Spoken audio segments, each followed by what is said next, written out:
just to start this video off, if you have it in your mind that you want to remove texture from flares or lower bumper or anything, let me show you what you're getting into and the best way I've found to do it. So here's what we're working on today. We have a new set of flares, and as you can see, hopefully, they are textured. Now I'm going to show you. There's a spot that we started working on, but they do have a texture on them, and this customer wants the texture removed. So it's a painstaking, slow process. You can try and do it faster, but all you're going to do is rip up the plastic. There you go. So this is a very tough project to do fast. The best thing I've figured out is to start with 220 grit sandpaper. You're not going to want to do this by hand. It would just be, I don't even know if you could do it. So here you can see, right here, this is sanded out smooth.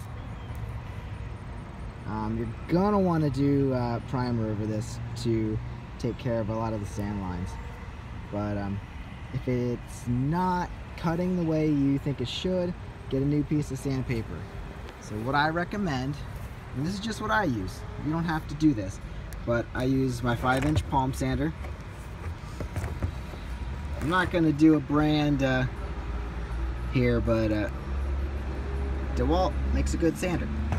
Anyway, so I have 5-inch, and you're going to want a lot of sandpaper, so make sure you have enough. But I use 220. If I go to 120, it cuts into the plastic, and you have a nightmare trying to get rid of the sand lines. But this is what I started with. Well, this is the sandpaper I started with. Now you can see it's gotten really weak, and that's not cutting the way it should. So you want to pull that off and start with a fresh piece of sandpaper. I will try to do this and show you what we do. So anyway, pull this off. This is shot. Drop it in the trash. Get a fresh one. As you can see, it's not marred. It's pretty solid. And how do you put this on with one hand? That's pretty tricky. Alright, make sure this is hook and loop, by the way. There's no sticky, it's Velcro. So, we're going to turn this on. And actually, just so you can hear me, you want to work it in a fashion, you don't want to sit in one spot too long. So since we have this already sanded out, I'm going to work from here and just keep it moving, and just watch as your texture gets sanded out. So I actually can't do this with one hand, so I'm going to work on this end, and I'll show you what I got afterwards. But yeah, I'm just going to keep it going, keep dropping up, dropping back, till this texture just gets worked back. And I'll show you this corner after I've done it. Alright, so we are back. Let me show you. That took about 5 minutes with a single sheet of sandpaper. You can see I did not go this direction. Maybe you can see that there's still texture there. But I went this way, and if you remember, it was smooth in just this area. And now we smoothed it out the whole way down here. Now, towards the end here, down below, I was pushing a little harder, using more pressure. And as you can see, well, you probably can't see. If you're doing that with a faulty, used up sandpaper, and you're pushing a little harder to get it to work, you're gonna rip up the plastic. Like I said, you don't want to do that. You want to switch to a new piece of sandpaper. Reasons for doing this will be to get a smooth finish. If you're going to paint this stuff, if you've ever painted texture, it really doesn't look great. Like, you can still see the texture through there, and you know, most people like a smooth finish. You can paint texture, but it's not the greatest finish. But yeah, so I'll show you the sandpaper after about 5 minutes. You can see it's starting to fade, and this is time to replace this one with a new one. So as I showed you earlier, I'm not going to do it because it's loud, but I was moving it like this and just working the texture back, and it started to not be as easy. That's when you really need to put a new piece of sandpaper.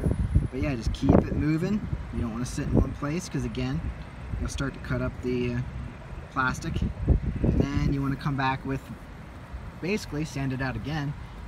First you're sanding out the texture, and then if you rip up the plastic, you got to come back and sand out your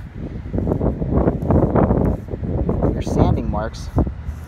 And you can always come back, so I started with 220. You can always come back on here with 320 or 400, even 600, and that's just going to get you a nicer finished primer, so that it doesn't look so ripped up, and you won't have to use as much primer in the end.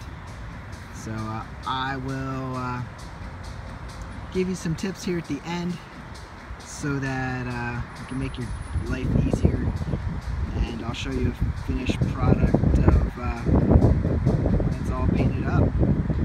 But yeah, it'll leave a nice smooth finish. That way your clear settles in nice and smooth, and it doesn't look like there's any extra texture or anything on there.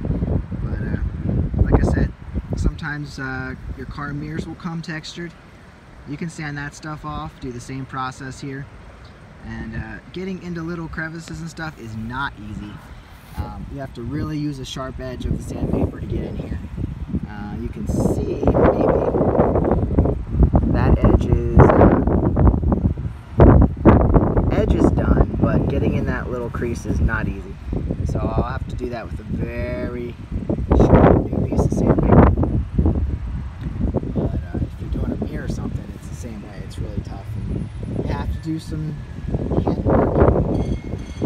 Get in there with a piece of sandpaper with your hand and just go to town. But again, don't rip it up. Be very careful, and it'll be easier to finish in the end. So I will come back later with some extra details and hook you up with a finished product.